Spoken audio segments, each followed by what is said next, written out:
Janji seorang anak di ambang maut mengubah sejarah sebuah suku.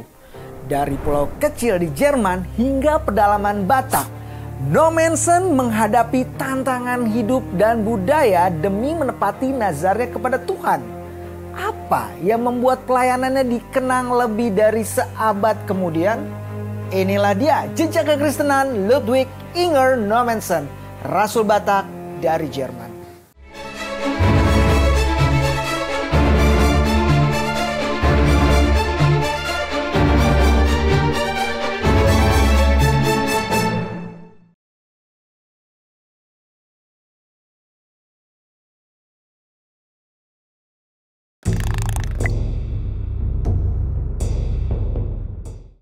Ludwig Ingwer Nommensen lahir pada 6 Februari 1834 di Nordstadt, sebuah pulau kecil di Jerman Utara. Ia berasal dari keluarga petani yang sederhana. Ayahnya bekerja keras untuk mencukupi kebutuhan keluarga, dan Ludwig tumbuh dalam lingkungan yang menghargai kerja keras dan juga nilai-nilai kekristenan.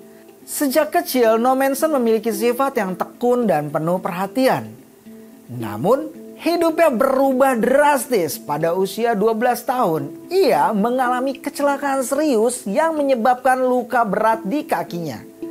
Saat itu, hidupnya hanya bergantung pada doa dan perawatan intensif. Dalam pergumulannya, Nommensen berdoa dan berjanji untuk melayani Tuhan dengan membawa Injil kepada orang kafir jika ia disembuhkan. Doanya pun dijawab Tuhan. Kesembuhan yang luar biasa membuatnya percaya bahwa Tuhan memiliki rencana khusus dalam hidupnya. Pengalaman ini akhirnya menjadi awal dari panggilan spiritual yang kuat dalam Ludwig Inger Nommensen. Setelah sembuh, Nommensen merasa Tuhan memanggilnya untuk menjadi seorang misionaris. Ia kemudian menempuh pendidikan di Zendling di Barmen selama 4 tahun. Di sanalah ia belajar Alkitab, teologi, bahasa, dan strategi penginjilan lintas budaya.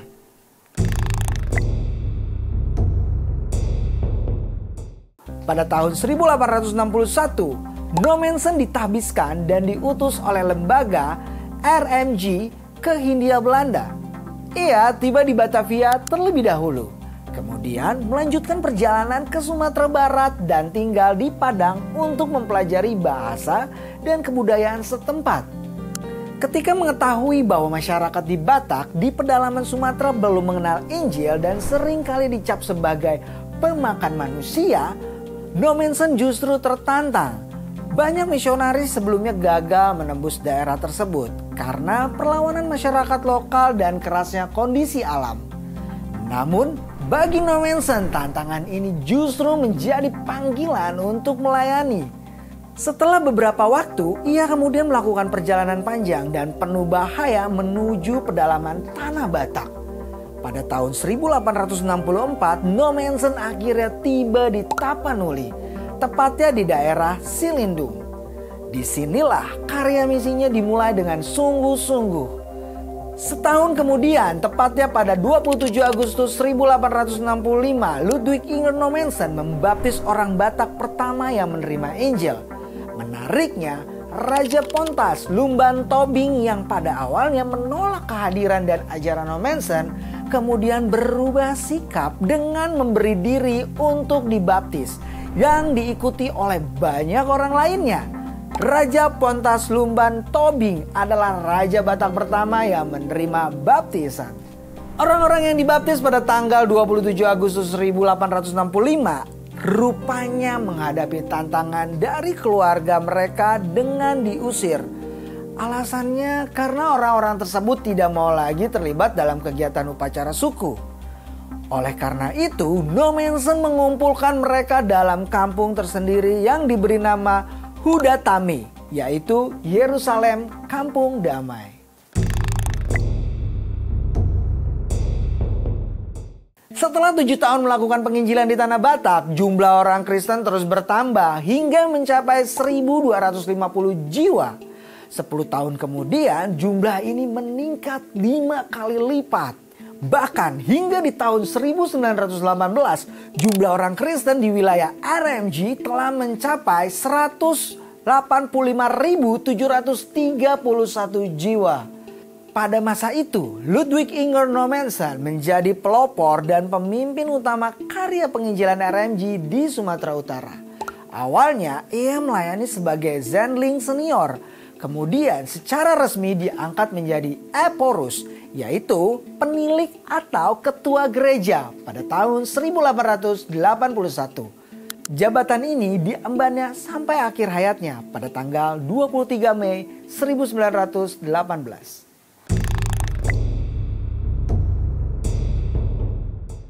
Pelayanan Nommensen di Tanah Batak tidaklah mudah. Ia menghadapi berbagai tantangan baik secara spiritual, budaya maupun fisik. Masyarakat Batak saat itu masih sangat terikat pada adat dan kepercayaan leluhur. Mereka juga mencurigai orang asing, apalagi yang membawa agama baru. Nommensen tidak memaksakan Injil secara kasar, tetapi memilih pendekatan yang sabar dan kontekstual.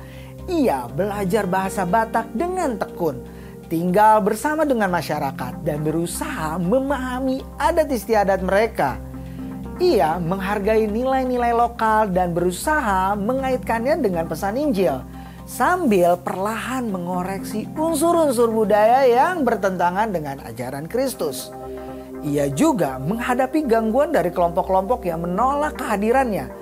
Beberapa kali ia nyaris dibunuh atau diusir. Tetapi ketekunan, kerendahan hati, serta sikap hidupnya yang tulus lambat laun meluluhkan hati masyarakat Batak.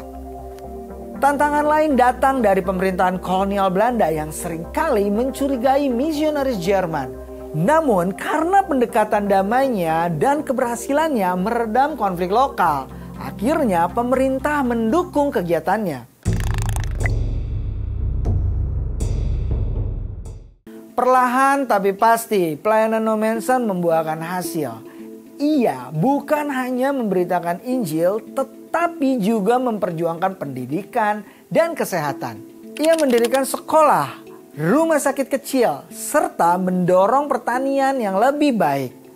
Nommensen percaya bahwa Injil bukan hanya menyelamatkan jiwa, tetapi juga membangun kehidupan. Gereja yang diketuai oleh Nommensen sejak tahun 1881 kelak dikenal dengan nama Huria Kristen Batak Protestan atau HKBP, yang kini menjadi salah satu gereja terbesar di Indonesia. Nommensen juga menerjemahkan bagian-bagian Alkitab ke dalam bahasa Batak, serta menulis buku-buku pengajaran Kristen. Ia melatih guru-guru lokal dan mempersiapkan pemimpin-pemimpin gereja dari kalangan orang-orang Batak sendiri.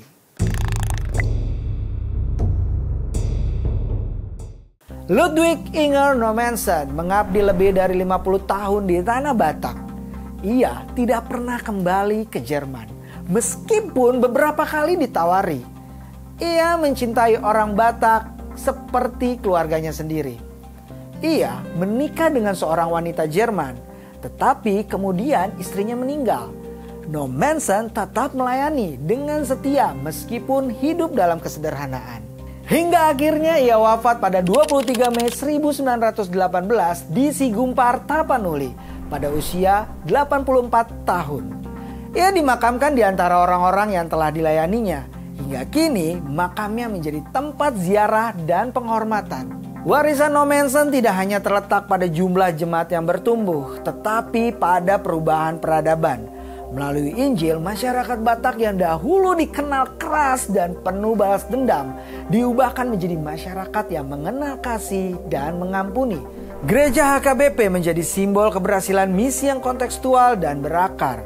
Universitas HKBP Nommensen di Medan didirikan sebagai penghormatan atas dedikasi pelayanan dari seorang Ludwig Inger Nommensen. Kisah hidup Ludwig Inger Nommensen adalah bukti bahwa satu kehidupan yang dipersembahkan kepada Tuhan dapat mengubah sejarah. Ia bukan hanya seorang misionaris, tetapi seorang sahabat, guru, dan pelayan bagi orang Batak. Dengan hati yang setia, langkah yang sederhana, dan pengorbanan tanpa pamrih, No Mansion telah menjadi alat Tuhan dalam pembangunan gereja di Indonesia. Pelayanannya mengingatkan kita bahwa Injil harus disampaikan dengan kasih, ketekunan, dan pengertian terhadap budaya setempat. Hingga hari ini, nama No Mansion tetap dikenang sebagai teladan iman dan pengabdian yang melampaui batas bangsa, waktu, dan jabatan. Demikian Jejak Kekristenan kali ini. Jangan lupa saksikan terus Jejak Kekristenan setiap 2 minggu sekali di channel Jawaban. Dan jangan lupa untuk share, subscribe, dan pastinya tinggalkan komentar daerah mana atau misionaris mana yang kalian ingin ketahui ceritanya. Saya Remonski, sampai jumpa. Tuhan Yesus memberkati.